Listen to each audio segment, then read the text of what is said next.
New day, new topic. Light topic. Start the day. I know. Racism in sport. This is. Well, look, it's a topic that's been highlighted very much on the Exo-Sports platform because we spoke with Mal, we spoke with a lot of black players and have their perspectives. I guess right now, like you grew up in the States and not grew up in the States. You've spent a lot of time in the US. It's Black History Month, and we asked the guys on Black Splint who are from London, what do you think? Because I've always had this thing. I don't think I've met one black person that's ever said that Black History Month is good because basically, I think Morgan Freeman put it quite, eloquently when he said, "Why are you subjecting my history to 1 month in the year? We should either celebrate it all 12 months or nothing." Ooh. So, which is a fair point. Fair point. Yeah. I remember being at uni, and we had English literature, and that was literature from everybody. No black writers though in that one. There was a specific course for black writers. Black literature. Yeah. Okay. Very good literature. And someone raised the point in the class. Why is there two separate courses to it? Obviously it's to highlight. It was taught by a black teacher, and she wants to highlight. She's doing very much. They have this separate course to highlight the fact that there are some great, writers out there. But why are they not included in the normal literature as well? Exactly, and this is where I think we need to go to as a society because. And I don't want to go too politically and deep, and we've always had discussions, especially with the stuff that's happening with our two close friends living in the US, and growing up in the and I'd say growing up, spending time in the US. Yeah. Is racism in sport ever going to go away? That's my first question to both of you. I don't think it can. It's hard because if it's in society, it will always be in sport. Yeah. Because you've always got fans that have their own political views. So I think whether you try and stamp it out via sport and use sport as a vehicle to kind of eradicate it, let's try. But it's a societal problem that also needs to be addressed. And I agree. It's not going away. It's not limited to sport, right? So when you say but racism, it's actually... Oli made a great point. Like society as a whole, the whole world as a whole is racist. Yes. And I say it in front of everyone. I'm racist, you're racist, and you're racist. Because every single person is biased. Yeah. Every single person looks at the world from their own. Whether you are consciously or unconsciously of what's going on in your mind at that moment, we are always trying to make things like judge them and try to put them in. It's a human thing to put them in sort of like places where we know this is one of those, right? Yeah. That being said, you also mentioned a great point, which is, and I'm going to rewind back, sorry. So the most important part is that we are all aware that this is happening. So we can actually stop ourselves and say, that's what Lucy said, awareness. Yeah. Awareness. Yeah. So that's what Naomi Osaka is doing, because I question always, for me, is always the question, what's next? Okay? Yeah. So you do this, and you boycott, and you do things, and you protest, and what's next? What's the systematic, what's going to bring systemic changes or, changes throughout society that's going to, so the first step is awareness, I get it. But, I want to remind you, we played in the Deep South. Yes. 2002, 2006, we were together, you remember racist times with me, with you together at certain places, right? I'm gonna tell you a story that happened. Like I'm gonna tell you racism from my point of view, right? So I'm coming from Venezuela, which is a country in South America, but it's very Caribbean, and we have been influenced by the Spanish. It's a lot of black, a lot of native Indians, a lot of white people, and we thought This is when I mean awareness on the first step. And the second one is education. And I say this openly without no problem. I thought I was not racist because we are Latin and we like everyone and we call negrito lindo. It's not a big problem. Like if you are from Portugal, you are el Portu, which is like you're the Portu one, the Portuguese one. And if you're Italian, we call you Italiano. And we thought that was normal. Yeah. I wasn't aware. Because number one, I was a privileged kid. I know it. Not because I was wealthy, rich, or what. Just I was fair skinned and I come from an educated family compared to the whole country. Yeah. But how we were racist or call it classist or making distinctions between people with people that came and did the work that the Venezuelans didn't want to do. Peruvians, Ecuadorians, Bolivians. Right, yeah. Even Colombians, because at that moment Venezuela is the strongest economy in South America. And we looked at them like, these are the people that do the jobs that we don't want to do. It's like, But I didn't think of myself racist. Yeah. Then I go to the US, and this is where the expansion of the awareness comes. And I'm like, I never experienced racism in my life, I think. And I'm friends with you, and I'm walking to places, and it's the first time in my life when I'm walking and people look at me like, oh, we were in Germany together. Yeah. I felt, I'm sorry, like we were in the zoo, and we were the animals that people are looking at. And I'm like, and then we went to a place and they didn't let us in. Yeah. And I was the very first moment, Oli, I swear to you, I understood at that moment why LA was in flames at some point. I was like, I was in the, but then Rodney came the second part. I was aware.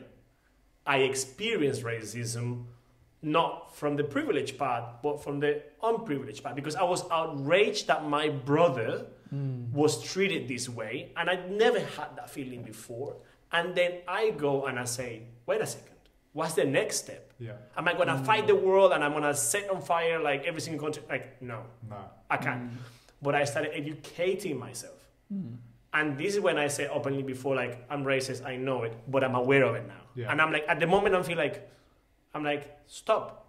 Like, just see that person as a human being, as he is. Yeah. Drop your barriers, give that first chance to that person, and then maybe not, you can put it back up or not. I don't care, but give that first chance to everyone first. Yeah. Was it easy? No. Do I still make mistakes? Do I still catch myself into it? Yes.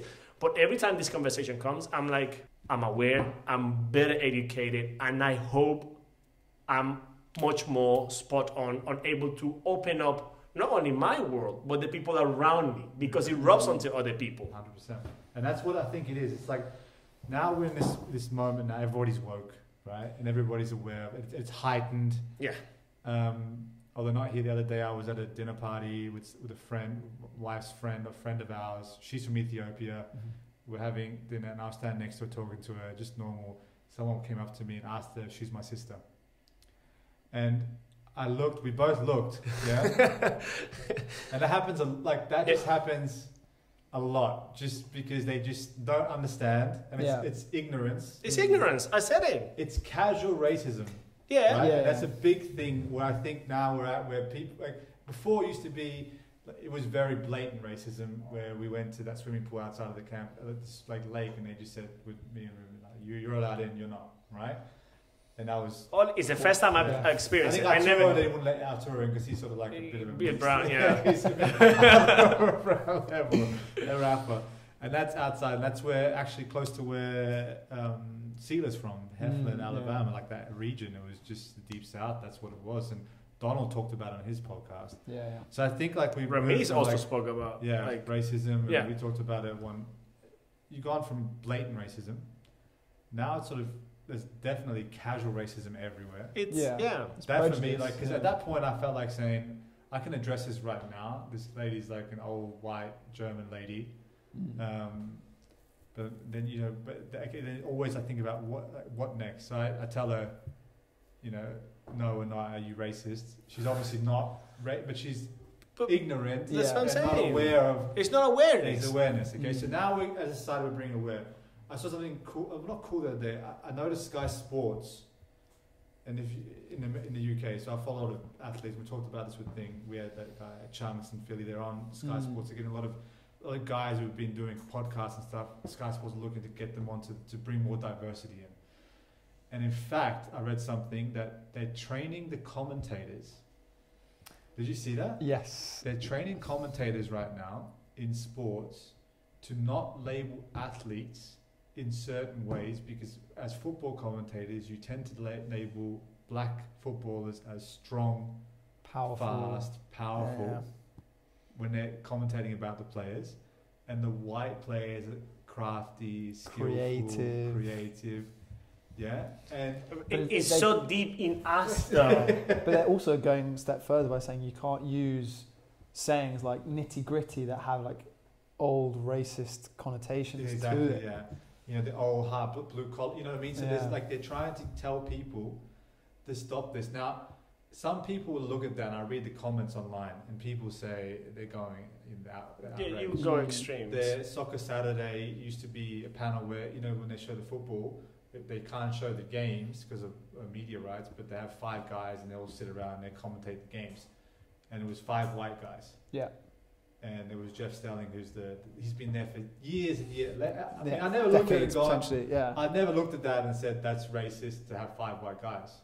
Sky Sports cut like 3 of their contracts, and they're putting in new people. They want more black faces, female faces, diverse faces. And I think that is sort of what next, but it leads me to another question, which is a kind of a deep one, or another point that I always think about. Does that change? Does that help make society or sport more or less racist when you do those changes?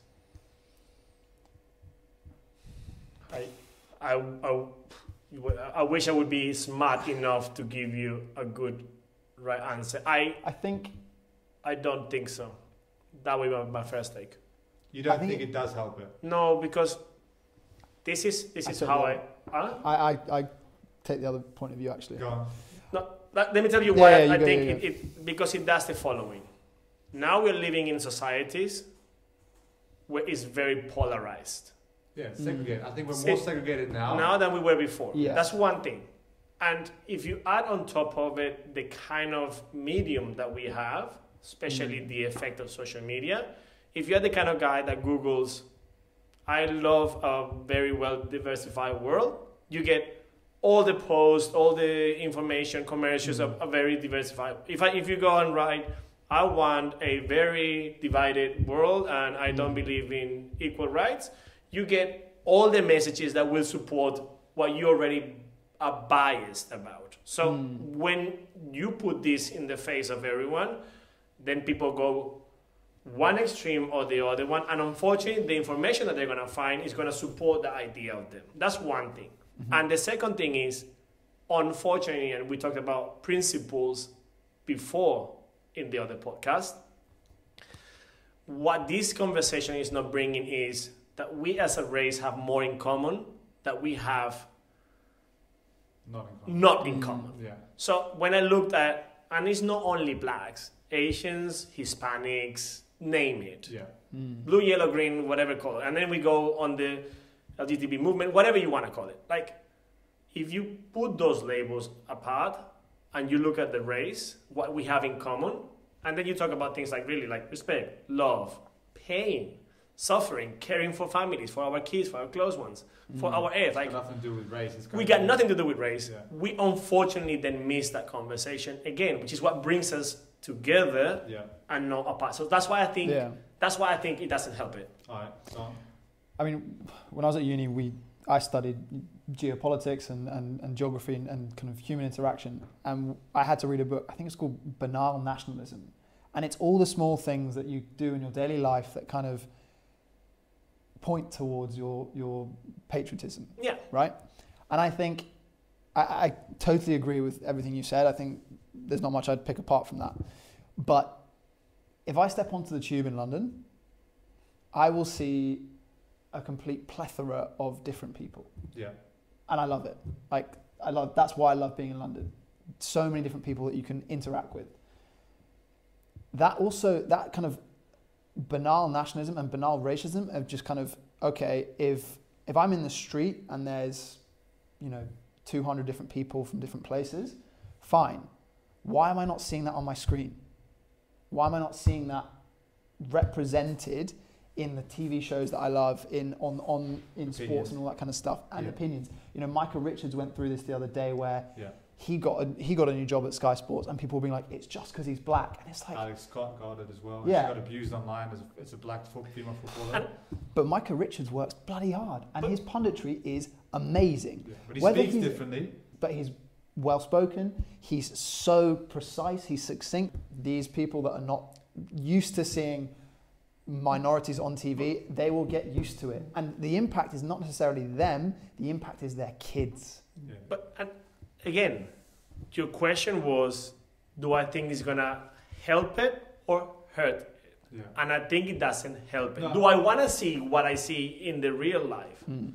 100%. Of course I do. We understand that your opinion doesn't mean that you're against it. We understand that. And here's where I think it all boils down to, and we touched on it with the blacksmithing guys, and you will agree 100% with this. I've been listening to a lot of a guy called Jordan Peterson. Yes. Yeah. Love him. Interesting guy. The interesting guy. Because I love when someone talks straight on the line. Yeah, he's very straightforward. Mm-hmm.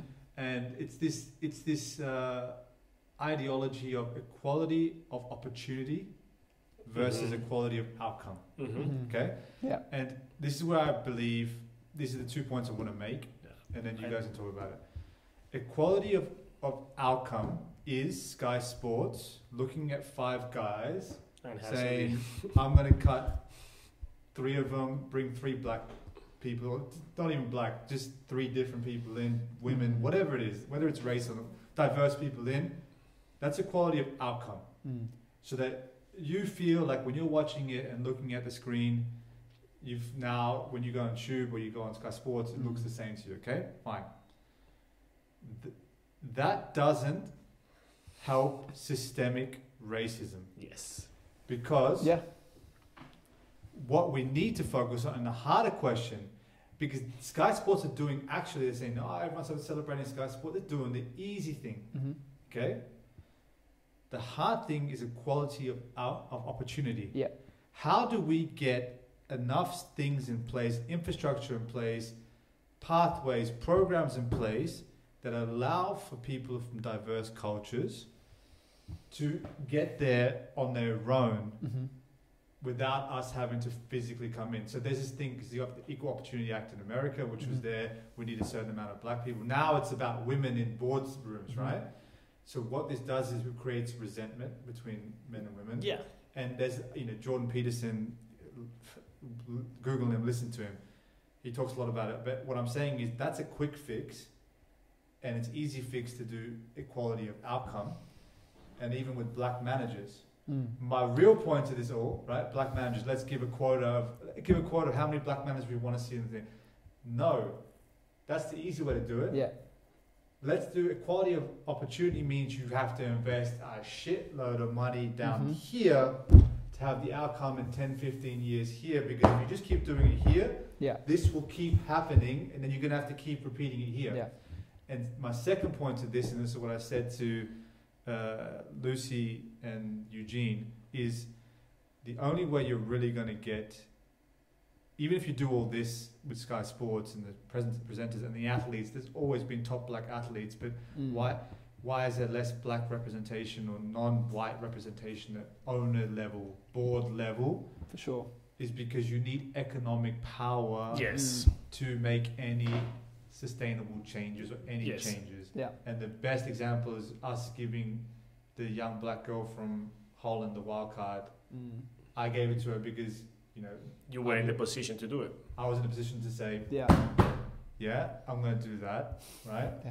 And you need more of that. So that's the real thing. And I think Jay-Z talks about it with Rockefeller, and you see these guys, ownership.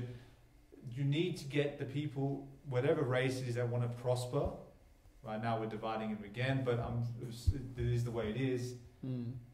You need to have economic power, whether it's the female have to, then they can hire and do what they want, and the same thing as black people or whatever it is. But 2 points to what you just mentioned. Like, I know when they put the faces, it's a quick fix. Yeah. But on the other hand, I think that still, obviously, this is what makes the long-term change. But that quick fix tied to the message, it is doable. There is a role model. There's a person that you can look up to. Yeah. That already made a pathway for you, or kind of had one. If it's meritocracy, what we're talking about now here, is extremely important. And to the point that you were talking about, you need to be in the position of power, decision making, and also the resources to do this. What I think is even a step further in racism, and this is when we call bringing consciousness and awareness to another level, is it doesn't matter who I am in terms of race. I'm going to help someone that has the merit, that has worked hard, deserves it. Yeah. No matter what color, religion, sex, whatever it is. So this is like when, in my case, Hispanic, I have no problem helping Asian, Black, women, like whatever you want to call that is different than me. Yeah. Like I am in the position where you could say I can help the ones that are like me, but I also am in the position to help the ones that are not like me. And when you find a balance of doing both, I get to grow as a person, and I get to again rub that onto people and say, somebody different than you helped you. Yeah. And that person, hopefully when he gets to that position of, I can help somebody else, he can look and say, oh wow, I also have this power. Sure. And that's beautiful. Yeah, exactly. And it could also be the other way, and I'm sure there's lots of stories out in society where Black CEO, Black Power has helped an underprivileged, because there are white people that are less fortunate. Yeah.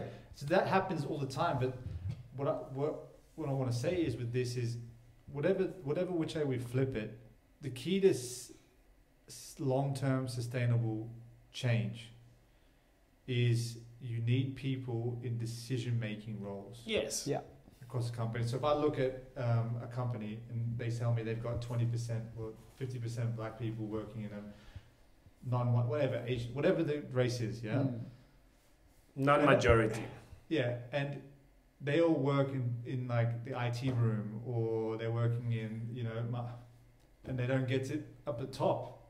Yeah. Before you even get to try and help someone, Ruben, they need to present themselves to you. Yes. And that pathway is sort of blocked. It's right blocked. now. It's blocked. Yeah. Unless you're going off and looking at it. We're a little bit now in line. So like I'm looking at when I'm, okay, how can I help? And it's not as if it's a charity case. The kid has to obviously have the tools, yeah.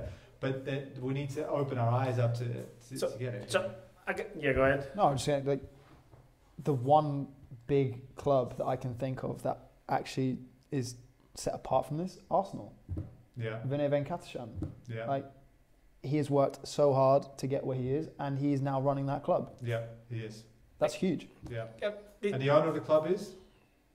Stan Kroenke. Yeah. So, what I'm saying is... No, but my point is, it's doable. You have a role model there. But that's what I'm saying. You need that's to drive change. But now, but I'm going to ask you now, guys, a question, because you're more involved with the athletes and the how do you think?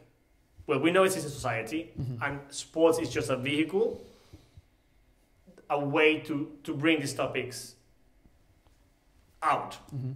How do you think sports should or could do this, and the power that now athletes have with their platforms to bring a message of awareness, of education? That's where I think it stops. And pave the way to the ones behind them. How do you guys think sports and athletes can do this? But I'm very cynical about that. I think sports have done a tremendous job. LeBron, Naomi Osaka, everybody, Serena, Marcus Rashford, even the white athletes. NFL player. Oh, he's Kaepernick. Yes, that's huge. Yeah, exactly. So everyone's aware. Nobody can say that they're not discussing racism right now. Again, tennis. Worldwide, Billie Jean King has done exactly. All of them have done it. Even Arthur Ashe in the back, Mal did it back in the day. Hundreds of Serena. Yeah, exactly. I'm saying Venus. Underrated Serena. I know. But again, okay, what's next? Yeah. How do they raise the awareness, their own biases, so they can put themselves in their platforms to communicate to their very powerful community? But the thing is, people who follow LeBron already like him. That's what I'm saying. If you, the key to this is, right, and we should read about that with Jay-Z and Kaepernick. So Jay-Z, everyone was mad at Jay-Z because he then performed at the NFL at the Super Bowl, or had something to do with Super Bowl, Beyonce. And he was a big advocate of Kaepernick. And he sat down and was like, okay, we did this. Kaepernick kneeled. He got fired. I'm helping him, whatever, they're doing this stuff. Okay, it's aware. Everybody now, by the way, is kneeling, and Black Lives Matter kneel before every matches around the world. So he started it. He took the hit. He's never going to play NFL again, unfortunately. I think he's going to be, in 50 years' time, I think he's going to be one of the guys you're going to be like... He is now, but like people are saying that he was right, you know? Yeah. Okay, but then Jay-Z asked a real good question. Okay, we kneel for games. It's symbolic. Tokenism. Yeah. But Royal Mail painted 4 black post boxes. Post boxes. You know, in London they got the red post boxes. They have like 100,000. For Black History Month, they painted 4 black as a sign of symbolism to celebrate Black History Month. I thought it was a good idea. Tokenism. Okay. Awareness. Good. Now what's this about? Okay. What's next? You want me to take a shot at this? Yeah. Okay. Make people experience racism like I did. Not bad, like kill me racism. Yeah. Just like we did. Yeah. The moment somebody experiences racism, that moment they are so aware. Don't tell them, don't show them. Make them experience it. Yeah, That's sure. the ultimate sales. Okay, and that will make the biggest change that we can make right now. I'm sure. And I think, that's promise. Too many Karens out there, man. Exactly. Promise. There's lots of Karens, and all lives matter, blue lives matter, and white lives matter. Make people experience racism in a safe way that they know it. What I think though, I'm thinking even a little bit bigger, not bigger, but I think, and we'll go, Jay-Z, it's complete ownership. Ownership means that you can do what you want, when you want, whenever you want. And I think it needs athletes to turn not from just athletes, but to club owners. Look at the people in sports, board seats at national governing bodies who can really implement change. Someone sitting in the Royal Mail who was black would have said, please don't do that. But again, you have to go. This is such a big topic that you have to. There's not one way to get at this. You gotta go for so many different angles. But I think we all agree the awareness is high right now about definitely, for sure. Education is the next step. Please educate yourself. Go ahead. And we as owners of a company or something can, push a narrative we want, and hopefully other people do the same thing. Yes. Yeah.